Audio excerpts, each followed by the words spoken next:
तो कहने का अर्थ यही है कि सच की राह पर चलो, अपना आप को पहचानो।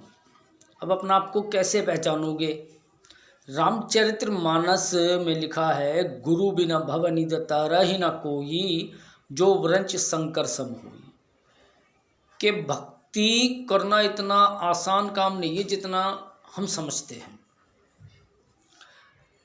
कि गुरु बिना भव निदता रही न कोई, कि गुरु के बिना आप भव सागर से पार नहीं हो सकते हो।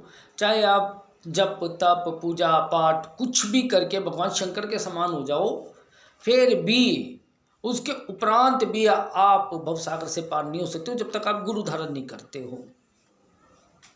बड़ी विडंबना है कि गुरु बनाना बहुत आवश्यक है अगर आपने भव सागर से पार होना है, क्योंकि आपके जो कर्म है ना, उनको गुरु ही काट सकता है। और अच्छे कर्म, एक विशेष बात और दास आपसे बताना चाहता है, अच्छे कर्म और बुरे कर्म ये दोनों एक बेड़िया हैं। अगर आप अच्छे कर्म करते हो, बहुत बढ़िया काम करते हो, बहुत अच्छे कर्म करते हो, तो ये समझ लो कि आपको सोने की हथकड़ियाँ मिल गई। और बुरे कर्म तो खैर बुरे हैं ही, तो उससे आप जकड़ गए लोहे की बेड़ी से। कि भगवान श्री राम बताते हैं, रामचरितमानस में है कि अच्छे कर्म और बुरे कर्म इन दोनों से हमें ऊपर उठना है। अगर आप अच्छे कर्म करते हो तो आपको घमंड नहीं आना चाहिए, आपके अंदर अहंकार नहीं आना चाहिए कि आज मैंने इतना अच्छा कर्म करा है। उससे आपको कोई मतलब नहीं है। निस्वार्थ कर्म करो। और बुरे कर्म करते हो तो सज़ा मिलनी है, यहाँ भी मिलनी है और राम जी के घर भी मिलनी है। तो इन दोनों से ऊपर उठकर हमें, अच्छे कर्म और बुरे कर्म इन दोनों से ऊपर उठकर हमें भक्ति करनी है। अब भक्ति क्या है? पूजा पाठ करना, धूप बत्ती जलाना, ठीक है, अच्छी बातें होनी चाहिए अपने मन की शांति के लिए, परंतु भक्ति इससे भी ऊपर है। प्रथम भक्ति संतन कर संगा, दूसरी रति मम कथा प्रसंगा। कि पहली भक्ति में ही भगवान श्री राम ने बता दिया कि प्रथम भक्ति पहले आप संतों का सत्संग करो, यहाँ से आपकी पहली भक्ति स्टार्ट होती है। दूसरी रति मम कथा प्रसंगा, और जो कथा होती है वहाँ सत्संग में बैठकर उस कथा का श्रवण करो, उसको अपने हृदय में रखो, उनके ऊपर चलो। नवदा भक्ति का दान भगवान श्री राम ने माता शबरी को दिया अरण्य कांड में। तो दास का कहने का अर्थ यही है कि आप सर्वप्रथम तो अगर गुरु नहीं बना रखा है तो आपने गुरु धारण अवश्य करना है, तब तो इस लोक में और परलोक में आपका स्थान बनता है। जैसे कि आज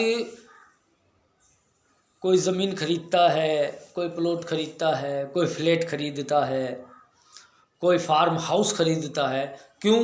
अरे कोई मकान लेना है ताकि मेरे रहने का बैठने का स्थान हो जाए, मुझे अपने बच्चों के लिए मकान लेना है, बहुत सारी कोई मकान फ्लैट। हम इन चीज़ों पे तो ध्यान रखते हैं कि हमें ये मकान चाहिए, हमें रहने का बैठने का।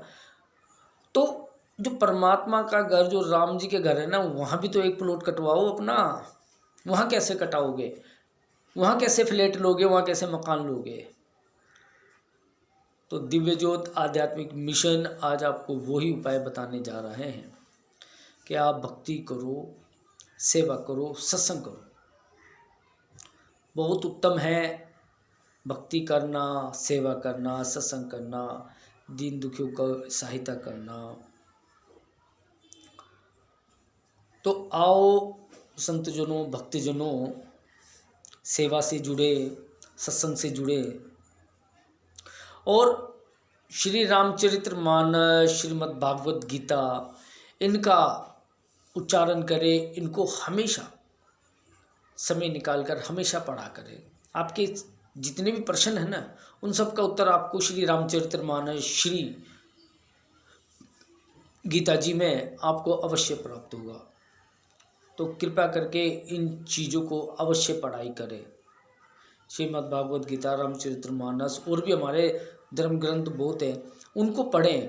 ना कि फ़ोन टीवी में इतना ध्यान ना लगाया करें कि जितना ये ध्यान बचाकर हम श्री रामचरितमानस पढ़ें, श्रीमद् भागवत गीता पढ़े। आज दिव्य ज्योति आध्यात्मिक मिशन इसी चीज़ पर जोर दे रहा है कि हम अपने कल्चर से जुड़े, अपनी भक्ति से जुड़े। आज हम पश्चिमी सभ्यता को लेकर बैठे हैं। दास ने पहले भी